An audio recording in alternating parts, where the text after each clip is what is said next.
Bismillah, Assalamualaikum warahmatullahi wabarakatuh. Waalaikumsalam warahmatullahi wabarakatuh. Alhamdulillah, alhamdulillahi rabbil alamin.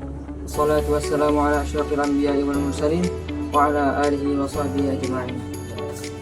Jadi di sini kami akan membahas makalah kelompok 8 yang berjudul Pola Pendidikan pada Zaman Dinasti Abbasiyah.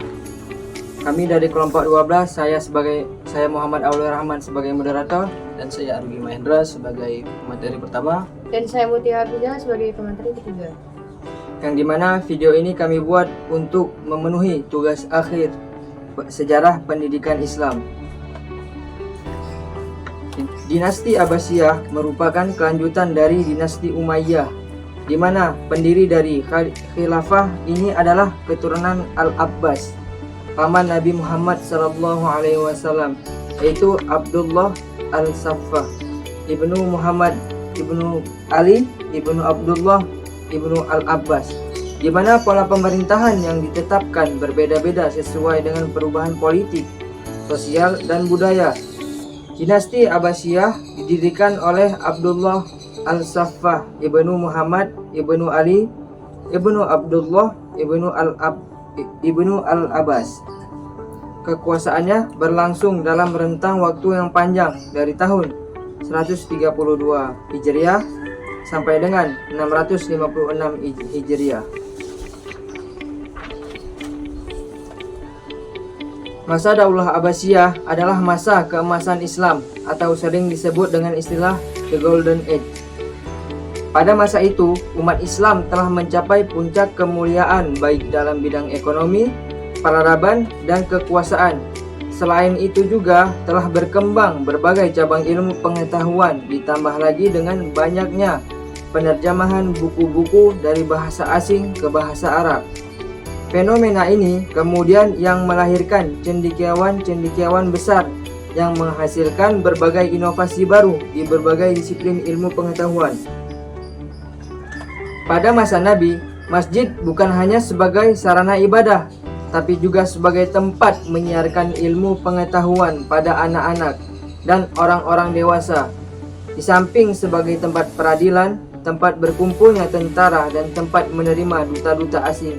Bahkan di masa dinasti Umayyah dan dinasti Abbasiyah, masjid yang didirikan oleh penguasa umumnya dilengkapi dengan berbagai macam fasilitas pendidikan seperti tempat belajar, ruang perpustakaan, dan buku-buku dari sebagai macam disiplin keilmuan yang berkembang pada saat itu. Sebelum Al-Azhar didirikan di Kairo, sesungguhnya sudah banyak masjid yang dipakai sebagai tempat belajar, tentunya dengan kebijakan-kebijakan penguasa pada saat itu. Islam mengalami kemajuan dalam bidang pendidikan, terutama pada masa dinasti Abbasiyah. Pada saat itu, mayoritas umat muslim sudah bisa membaca dan menulis dan dapat memahami isi dan kandungan Al-Quran dengan baik. Pada masa ini, murid-murid di tingkat dasar mempelajari pokok-pokok umum yang ringkas, jelas, dan mudah dipahami tentang beberapa masalah. Pendidikan di tingkat dasar ini diselenggarakan di masjid, di mana Al-Quran merupakan buku teks wajib. Pada tingkat pendidikan menengah diberikan penjelasan-penjelasan yang lebih mendalam dan rinci terhadap materi yang sudah diajarkan pada tingkat pendidikan dasar. Selanjutnya pada tingkat universitas sudah diberikan spesialisasi, pendalaman, dan analisa. Selanjutnya saya serahkan kepada pemateri pertama. Baiklah, di sini kita akan membahas mengenai pola pendidikan Islam pada masa Bani Abbasiyah. Jadi di antara lembaga-lembaga dalam pendidikan Islam yang bercorak non formal adalah yang pertama, Kutab sebagai lembaga pendidikan dasar. Kutab atau maktab berasal dari kata kataba yang berarti menulis atau tempat menulis. Jadi kataba adalah tempat belajar menulis. Sebelum datangnya Islam, kutab telah ada di negeri Arab walaupun belum banyak dikenal.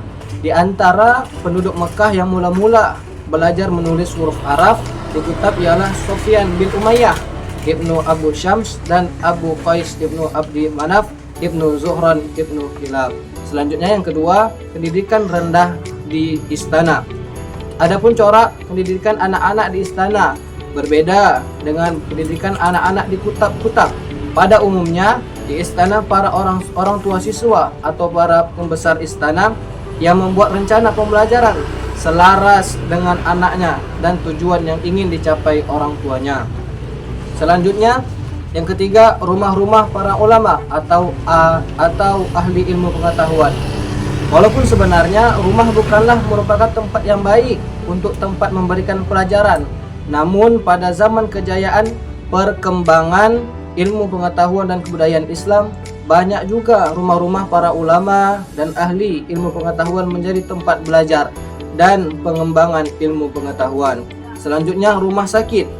Pada zaman jayanya perkembangan kebudayaan Islam dalam rangka menyebarkan kesejahteraan di kalangan umat Islam, maka banyak didirikan rumah sakit oleh khalifah dan pembesar-pembesar negara. Rumah-rumah sakit tersebut bukan hanya berfungsi sebagai tempat merawat dan mengobati orang-orang yang sakit, akan tetapi juga mendidik tenaga-tenaga yang berhubungan dengan perawatan dan pengobatan. Selanjutnya, perpustakaan. Para ulama dan sarjana dari berbagai macam keahlian pada umumnya menulis buku dalam bidangnya masing-masing dan selanjutnya untuk diajarkan atau disampaikan kepada para penuntut ilmu. Bahkan para ulama dan sarjana tersebut memberikan kesempatan kepada para penuntut ilmu untuk belajar di perpustakaan pribadi milik mereka. Selanjutnya, masjid. Semenjak berdirinya di zaman Nabi Muhammad SAW, masjid telah menjadi pusat kegiatan dan pusat informasi berbagai masalah kehidupan kaum muslimin dan muslimat. Ia menjadi tempat bermusyawarah, tempat mengadili perkara, tempat menyampaikan penerangan agama dan informasi lainnya, dan tempat menyelenggarakan sebuah pendidikan. Kemajuan selanjutnya pada masa Abbasiyah, banyak kemajuan-kemajuan dalam bidang pendidikan, di antaranya yang pertama, kemajuan ilmu pengetahuan pada masa Bani Abbas. Di bidang ilmu pengetahuan, masa Abbasiyah mencatat dimulainya sistemasi beberapa cabang keilmuan seperti ilmu tafsir, ilmu hadis, dan ilmu fiqh, khususnya sejak tahun 1403 Hijriah. Para ulama mulai menyusun buku dalam bentuknya yang sistematis, baik di bidang ilmu tafsir, ilmu hadis, maupun ilmu fikih. Baik, di sini saya akan menjelaskan tentang metode pendidikan pada masa Abbasiyah dan tokoh ilmuwan pada masa Abbasiyah. Jadi metode pendidikan pada masa Abbasiyah ini menjadi 3 macam. Yang pertama itu ada lisan, yang kedua hafalan, dan yang ketiga itu tulisan. Tokoh ilmuwan masa Abbasiyah. Yang pertama itu bidang filsafat, antara lain tercatat Al-Farabi banyak menulis buku tentang filsafat, logika, jiwa, kenegaraan, etika, dan interpretasi terhadap filsafat Aristoteles. Ibnu Sina Avicenna juga mengarang tentang buku filsafat yang terkenal, diantaranya ialah Al-Shifa dan Ibnu Rushd. Banyak berpengaruh di barat, lebih dikenal dengan nama Averroes, sehingga di sana terdapat aliran yang disebut dengan Averroisme. Yang kedua ada bidang kedokteran. Ibnu Sina Avicenna bukunya yang fenomenal yaitu Al-Qanun fi al-Tibb. Ia juga berhasil menemukan sistem peredaran darah pada manusia. Yang ketiga bidang ilmu fiqih, terkenal nama Abu Hanifah, Malik bin Anas al-Syafi'i, dan Ahmad bin Hanbal. Yang keempat ada bidang ilmu kalam, ada Wasil bin Atta, Ibnu Huzail al-Sya'ari, dan Maturidi. Yang kelima, bidang ilmu tafsir adalah Jarir At-Tabari dan Zamakhsyari. Yang keenam ada bidang ilmu tasawuf, terdapat Rabi'ah Al-Adawiyah, Ibnu Arabi Al-Halaj, Hasan Al-Basri, dan Abu Yazid Al-Bustami. Yang kedelapan, sejak akhir abad ke-10 muncul sejumlah tokoh wanita di bidang ketatanegaraan dan politik seperti Kaizura, Ulayah, Zubaidah, dan Bahrun. Di bidang kesusastraan dikenal Zubaidah dan Fas. Di bidang sejarah muncul Salehah Suhda. Di bidang kehakiman muncul Zainab al-Muwayyid. Di bidang seni musik, Ulayah dikenal dan sangat tersohor pada waktu itu. Yang kesembilan bidang astronomi, Al-Fazari, astronom Islam yang pertama kali menyusun astrolabe. Yang ke-10 ada bidang optik, Ibnu Hashtam dan Abu Ali Al-Hasan Ibnu Al-Haytani Al-Hazan terkenal sebagai orang yang menentang pendapat bahwa mata mengirim cahaya ke benda yang dilihatnya. Yang ke-11 bidang kimia, Jabir Ibnu Hayyan. Ia berpendapat bahwa logam seperti timah, besi, dan tembaga dapat diubah menjadi emas atau perak. Yang ke-12 bidang matematika, Muhammad Ibnu Musa Al-Khawarizmi yang juga mahir dalam bidang astronomi. Yang ke-13 bidang sejarah, Al-Mas'udi di antara karyanya adalah Murid Al-Zahab wa Ma'adin Al-Jawahir Ibnu Sa'ad. Yang ke-14 bidang geografi ada Al-Khawarizmi, Al-Yaqubi, dan Al-Mus'udi. Jadi kesimpulan dari makalah kali ini adalah kekuasaan dinasti Bani Abbasiyah adalah melanjutkan kekuasaan dinasti Bani Umayyah. Puncak keemasan dan kejayaannya terjadi pada periode 1, terutama pada masa Khalifah Harun ar-Rasyid dan putranya Al-Makmum, yang sangat fokus pada perkembangan ilmu pengetahuan dan lembaga pendidikan. Sehingga tumbuhlah sarjana-sarjana yang ahli sesuai bidang keilmuan yang dimiliki, di antaranya Al-Farabi, Ibnu Sina, Al-Farghani, Abu Hanifah, Malik bin Anas, Asy-Syafi'i, Bukhari, dan Muslim, Rabi'ah Al-Adawiyah, dan Ahmad bin Hambal, dan banyak lagi yang lainnya. Jadi, dalam makalah ini membahas pola pendidikan Islam pada masa Bani Abbasiyah, lalu metode pendidikan pada masa Abbasiyah, dan tokoh-tokoh ilmuwan pada masa Abbasiyah.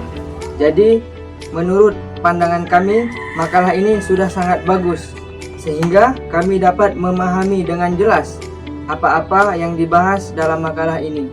Mungkin hanya ini yang bisa kami sampaikan, kurang lebihnya kami minta maaf. Assalamualaikum warahmatullahi wabarakatuh.